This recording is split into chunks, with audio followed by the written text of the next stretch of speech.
here we are, another exciting monthly theme lecture. I think this is actually going to be the first one that we actually get out there. So I'm going to encapsulate the discussions that we had in the other ones and beg forgiveness on the part of the students, knowing that I am definitely in the process of learning how these formats are going to work, and I'm going to be working on improving the lectures and making sure that the content gets out on a very regular schedule, because this is extremely important to me, and I am determined to make it work.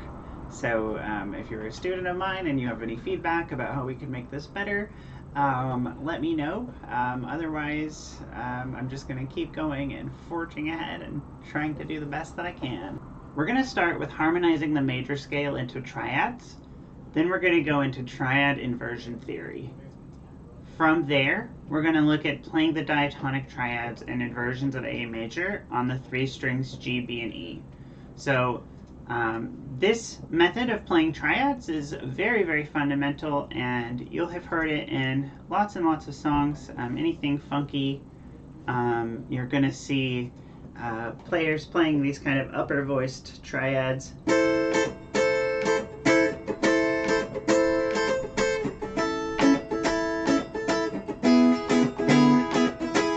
So in, funky music, not just funk, but anything where the guitar is kind of being upper voiced, like upper voiced harmonies, where we're not getting these big kind of bar chord or campfire chord sounds.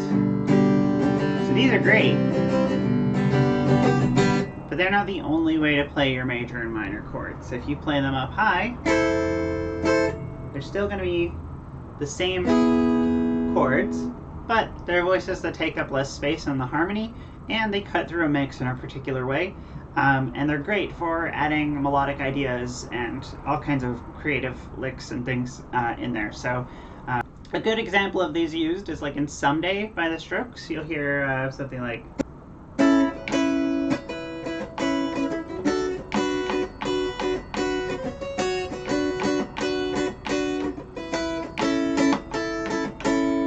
that type of riff is common in songs. Okay, moving on. I don't need to over-explain it. Now let's get into the actual harmonization of the key. So again, we've discussed this in the past, but I wanted to review it again, and right. So that way it was documented on video and everyone got a chance to see it in a more clear format. So before I write this out by hand, today I'm going to use tables to show it. So I'm going to insert a table. Let's see, I think this will do it. All right. So this is going to be the name row, and this is going to be the roots, the thirds, and the fifths. Oh gosh, the fifths. There we go. All right. So now what I'm going to do is I'm going to write out the scale. This is zoomed in really far, so okay. This is the whole thing on screen. So sorry if that's a little bit small, but I'll be explaining it as we go. And then these will look best if they're centered. Okay. So the first thing I'm going to do is I'm going to write out the notes of the A major scale. So it's A, B, C sharp, D, E, F sharp, G sharp, A. Alright, so this would be degree 1, 2, 3, 4, 5, 6, 7, and then back to 1.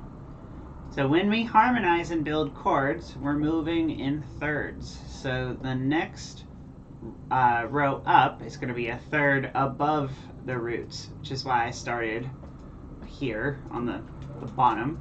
So this is just starting from C sharp, and this is just going to go alphabetically through the scales. So the next will be D, E, F sharp, G sharp, A, B, C sharp.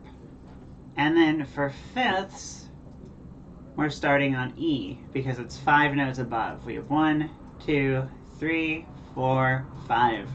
And in music math, when we're talking fifths, we always have to count 1. So we count 1, 2, 3, 4, 5. So E is a fifth above A. So our fifth starts on E. And so these are meant to be read from the bottom upwards, which is a little bit unusual. But in music, we tend to think in terms of like lower in pitch at the bottom. So hopefully that's not too confusing for people, but that's what we're going with for right now. Okay, so now the next, again, it's just going to be alphabetical. So it's F sharp, G sharp, A, B, C sharp, D, E. All right. So if we read these from bottom to top, it will give us the notes that are in each of these chords.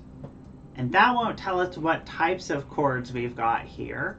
To figure out what types of chords, we need to look at the different formulas for triads. So I'll type them out here so they're clear. So a major triad is going to be a root, major third, and a perfect fifth. This can also be written out as a major third plus a minor third. A minor triad will be a root, a minor third, a perfect fifth, or a minor third plus a major third. A diminished triad is going to be a root, minor third, and then diminished fifth, which also could be written as minor third plus minor third. And just in case you're new to this, a minor third is 1.5 steps. So the smallest distance in music is going to be half steps, and each fret, well, it's not the smallest distance possible in music, but the smallest distance we typically use is half steps. So the notes in the chromatic scale would be a half step apart, and the guitar frets are 1/2 step. So a minor third would essentially be 3 frets, 1, 2, 3. So that distance there is a minor third, and then a major third is a distance of 2 whole steps. So to figure out what types of triads these are, we just have to look at the distance between the notes and figure out whether or not it's 1.5 steps or 2 steps. So here I'll write out the chromatic scale just because I'm a music teacher. So A sharp, B, C, C sharp, D, D sharp, E, F, F sharp, G, G sharp, A. If I've done this correctly, 1, 2, 3, 4, 5, 6, 7, 8, 9, 10, 11, 12. So that's the chromatic scale. So we just have to look at how many steps are between A and C sharp. So this would be 1, 2, 3, 4 half steps, because these are half steps, which adds up to 2 steps. So we'd say there's 2 steps between A and C. So this is a major third.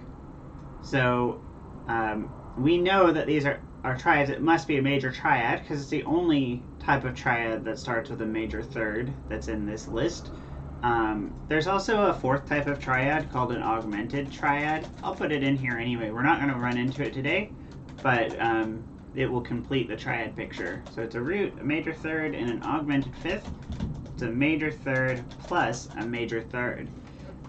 So if you knew that like this starts with a major third, we still don't know if it's major or augmented. It could be one or the other. But then we look at C sharp to E. So we'd have 1, 2, 3 half steps, which is 1.5 steps. So this would be a major chord. So the chord would be A major.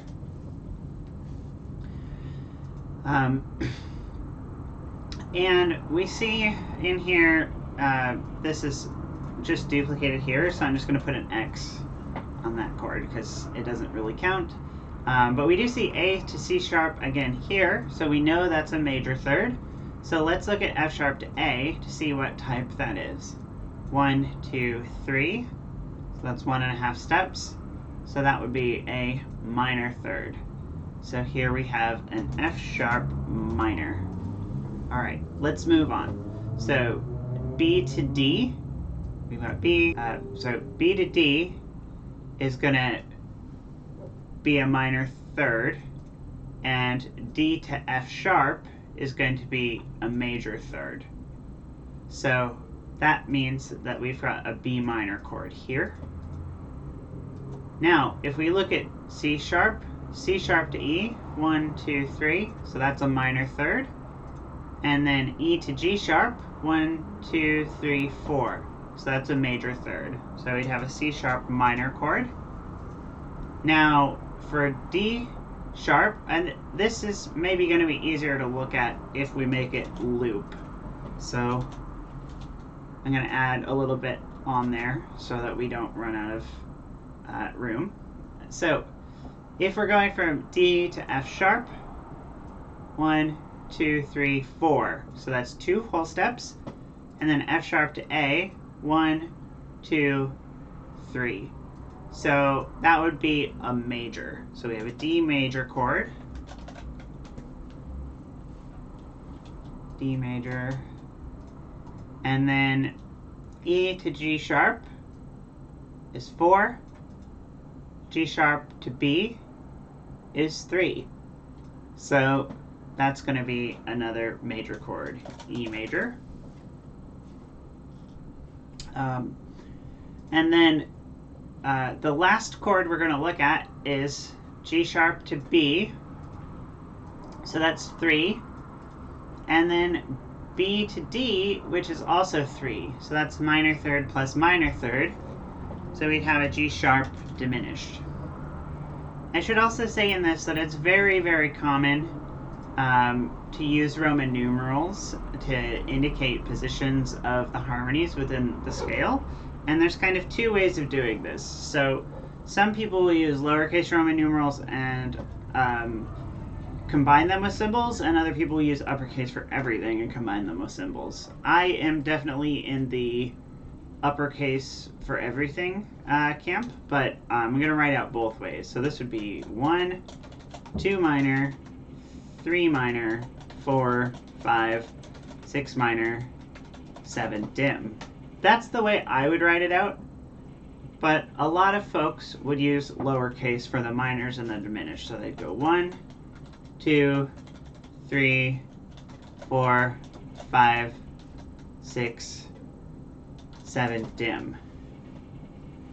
And this is an okay way of doing it, I suppose, but I find it harder to read, going between cases versus just seeing the symbol appended on for a minor. I find the top method to be easier, so this would be my recommendation, and it's what I tend to use in most of my theory homework. But you'll see, you know, even maybe in older materials and stuff, I used to do it this way. I switched to the top method in recent years. So Roman numerals, and both of these are just meant to represent, you know, the chords up here. So A major is the 1 chord, B minor is the 2, C sharp minor is the 3, D major is the 4, E major is the 5, F sharp minor is the 6, and G sharp diminished is the 7.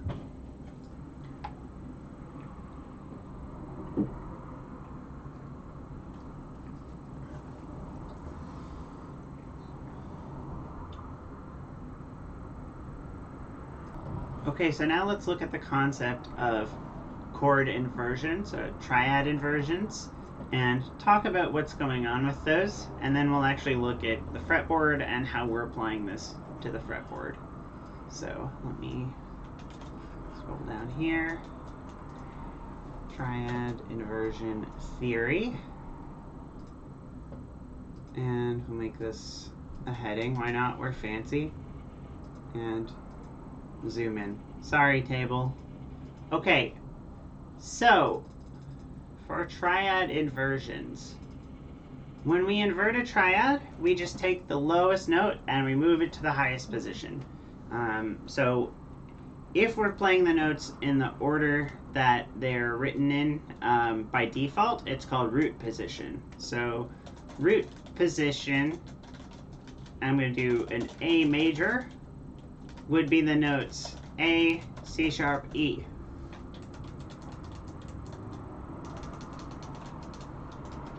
When we invert it, we take the lowest note and we move it to the highest position. So first inversion is C sharp, E, A. So if we had octave numbers on these, it might be a little more clear. So let's just say this was A4, C sharp 4, and E4. Now we'd have C sharp 4, E4, and A5. So that would be in the next highest octave, and C sharp would be our bass note. So if we want to write an inversion, we'll usually use a slash for the chord name. So we would write it as A/C sharp, and that indicates first inversion. You could also call it A major first inversion, but that requires people to kind of know their inversion theory. Whereas A/C sharp just tells you make sure the C sharp's in the bass. So I think more musicians are going to be able to understand A/C sharp than A major first inversion, but that's just my opinion. Okay, now let's look at second inversion. So just like before, the lowest note is going to become the highest, but the lowest in this case is C sharp. So we're inverting the first inversion to get to our second inversion. So this would be an A/E, and our notes would be E4, A5, and C sharp 5. So now C sharp has moved to the highest highest position. So this would be A major second inversion. And like I said, A/E is probably going to be understood by a lot more people than A major second inversion will. But that's, again, you should know both, so it's not like you're going to know one or the other.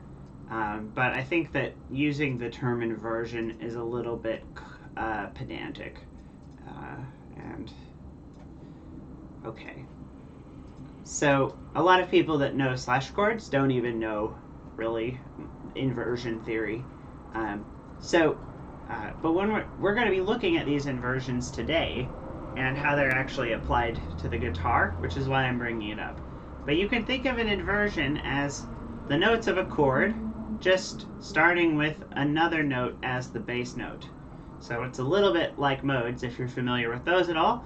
If you're not familiar with modes, you can just think about it as the notes of a chord jumbled up and with one of the alternative notes of the chord as the lowest note in the chord, which is also called the bass note.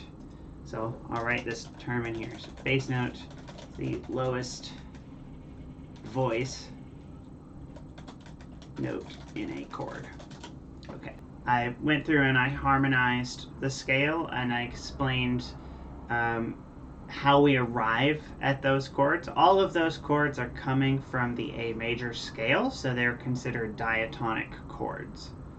Chords that are coming only from notes of the scale are considered diatonic. So, since the notes of the scale would be A, B, C sharp, D, E, F sharp, G sharp, A, and these chords only contain those notes, these would be what we call diatonic chords. So when we say diatonic chords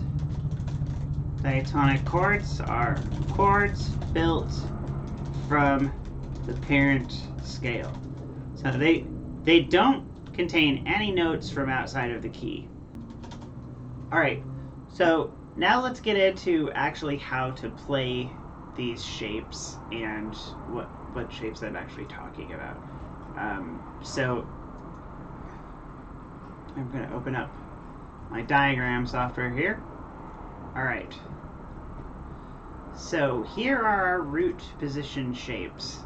And I tried to consolidate them so that it didn't take up a whole bunch of different diagrams. So here are the major chords. We've got 3 major chords, A major, D major, and E major. And those are built from the notes A, C sharp, E, D, F sharp, A, and E, G sharp, B. So if we look at this fretboard, we have A, see if I can zoom in on this a little more, A, C sharp, E, D, F sharp, A, E, G sharp, B, and then A, C sharp, E. So this is just going up in octaves, or up to the octave.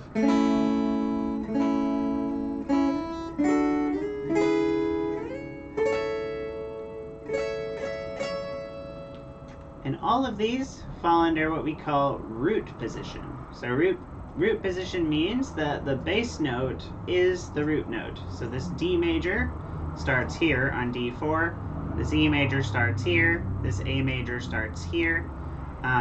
So A, C sharp, E, D, F sharp, A, E, G sharp, B, A, C sharp, E. So you can play through those and get comfortable.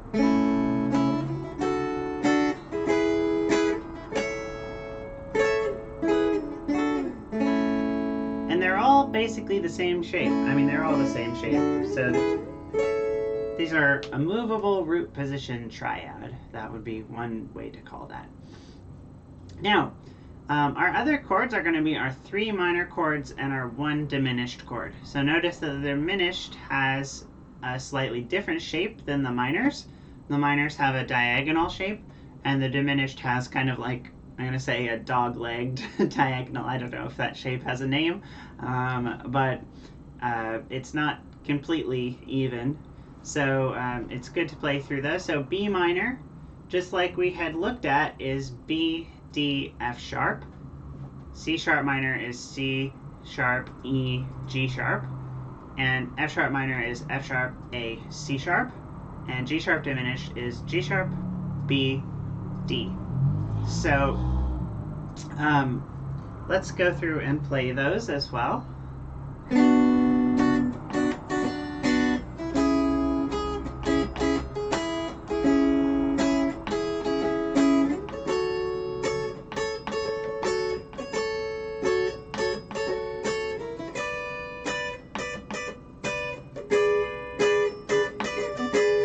Okay, so now I want us to put it all together on the fretboard. This box is like the wrong size. There we go. And we can see here A minor to B minor to C sharp minor to D minor to E minor, or sorry, to D major to E major to F sharp minor to G sharp diminished to A major. So this is 1 octave of harmonizing those triads.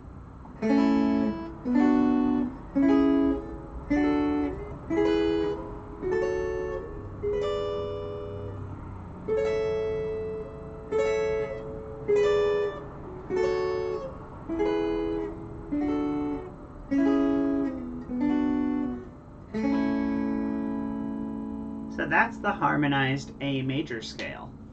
I'm playing up, you could think about it as playing the scale on each string at the same time, and we're starting from a different note within the scale. So we're just playing up the scale 3 strings at a time rather than 1 string at a time. Also called harmonizing the scale.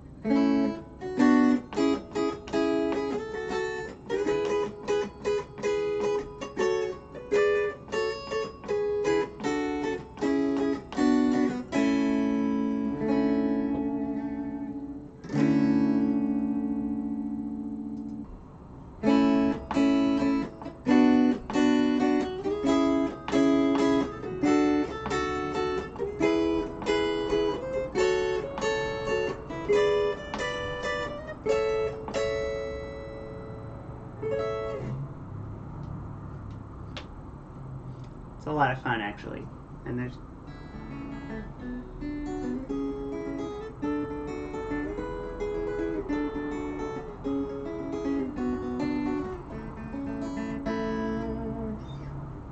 Okay, now let's look at the inversions. These are going to be the same story as before, where we have 3 major chords, 3 minor chords, and 1 diminished chord, but we're starting with a different bass note. So the E major slash G sharp has a G sharp as its bass note instead of an E. So this is what's called first inversion.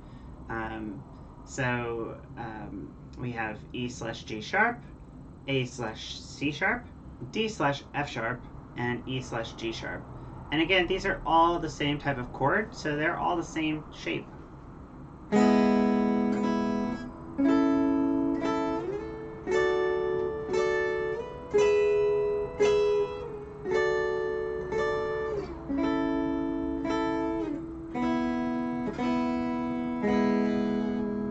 that's our majors.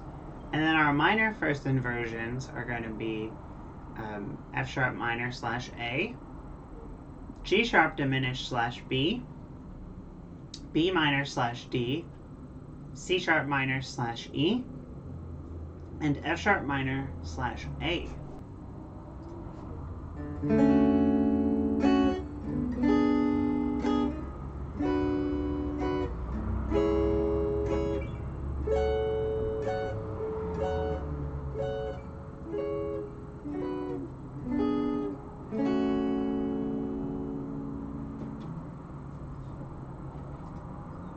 Now we're going to look at putting all this together. Here's E slash G sharp, F sharp minor slash A, G sharp diminished slash B, A slash C sharp, B minor slash D, C sharp minor slash E, D slash F sharp, E slash G sharp, completing the whole octave.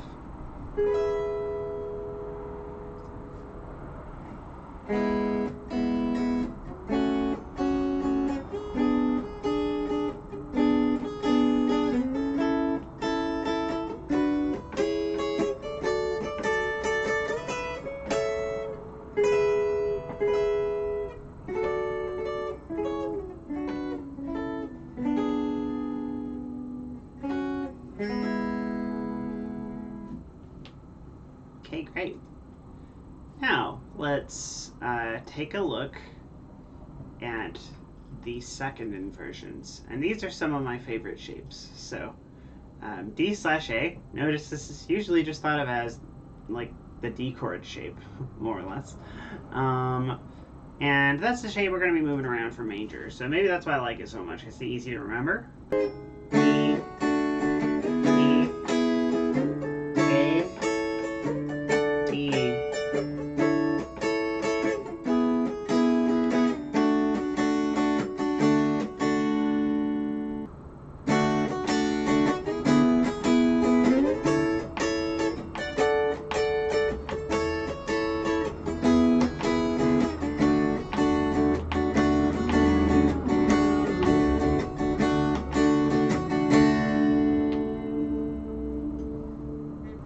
Minor chords. So we've got C sharp minor slash G sharp, F sharp minor slash C sharp, G sharp diminished, B minor slash F sharp, and C sharp minor slash G sharp.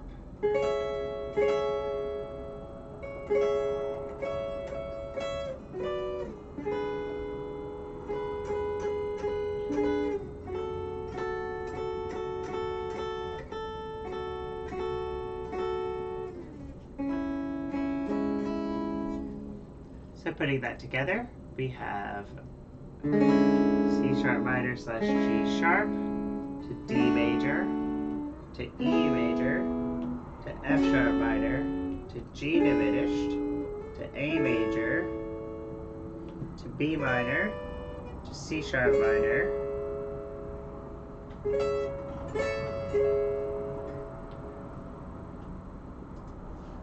do this again.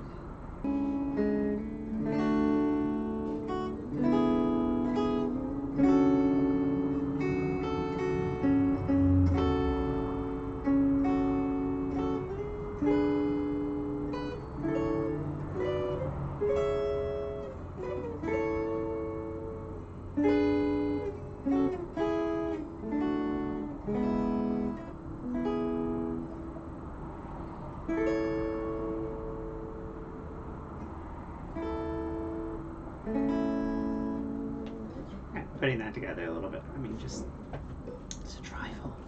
Okay, so the next steps for these would be to actually learn to apply them and mix them together. The whole beauty of these inversions is that it allows you to have lots and lots of options for where you actually play your chords, and you can mix and match the inversions to create chord progressions that are within a very, very close reach. So this is a big part of playing these voicings, is that you go to inversions without ever needing to move more than 2 frets away. So you have, sky's the limit as far as like what you actually do with this stuff, but at the same time it is very, very normal. Like say I had a progression that was like A to E to D to G sharp diminished, back to A, or A to F sharp minor to B minor to D major to A.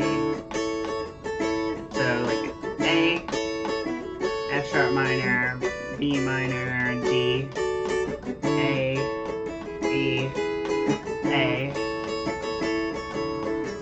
G sharp diminished, E, A. So I could play any progression I wanted in that space. It's just a matter of learning to see how the inversions overlap. And that takes some practice, but we will be doing more practice in that throughout the coming weeks as well. One really fun way to practice it, though, is by using a chord progression generator of some sort. So in Pickles, we have the one that I made, and it's very simple. So you just select the number of chords you want, select your key, and generate your progression. Do all day long, generate as many progressions as you want. So if you don't have a tool like this, you can use dice or flashcards or whatever. It doesn't really matter. Just write them out on paper. It's pretty simple. But you want to challenge yourself to find efficient ways of playing chords. So like here, if I want to play E to F sharp minor, well, those are second apart, and using the same inversion actually works really well for that most of the time. So let's say that I did E major root position to F sharp minor root position to E major root position. And then the next chord in that progression is actually B minor. And I look down and I notice my first finger is actually fretting a B note. So if you go back to the inversions, you would find that B major first inversion has a B note right there. So I could use that first inversion for that chord. And then when I have to go back to E, it's very easy because I just leave that B down and I move those 2 fingers over. So I'll play this progression by going.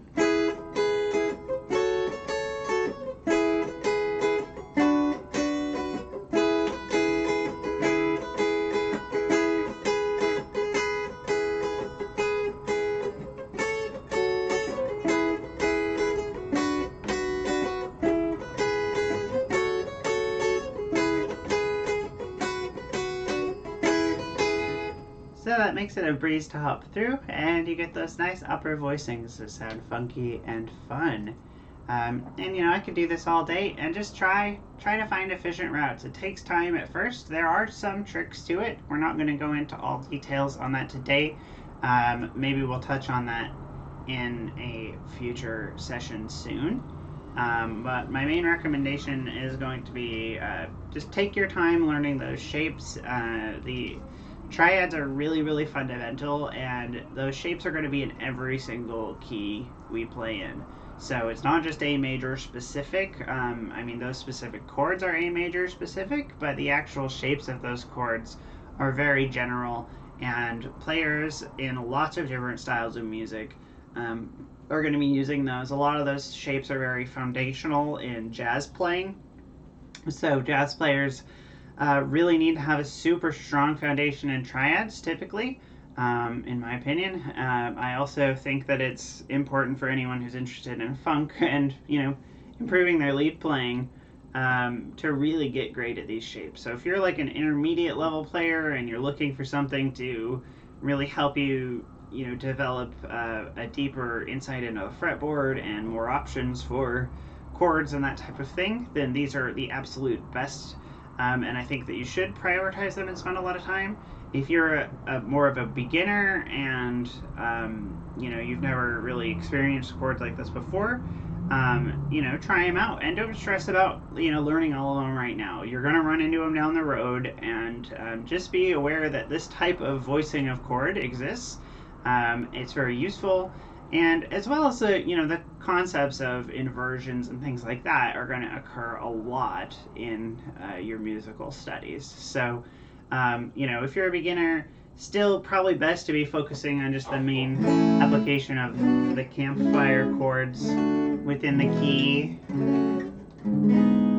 just learning your basic bar chords.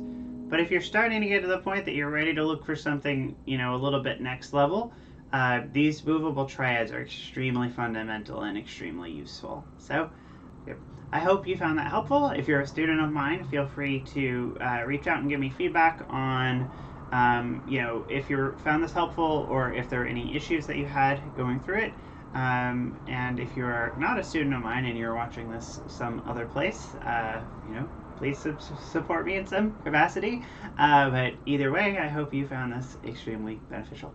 Great, thank you very much. Bye.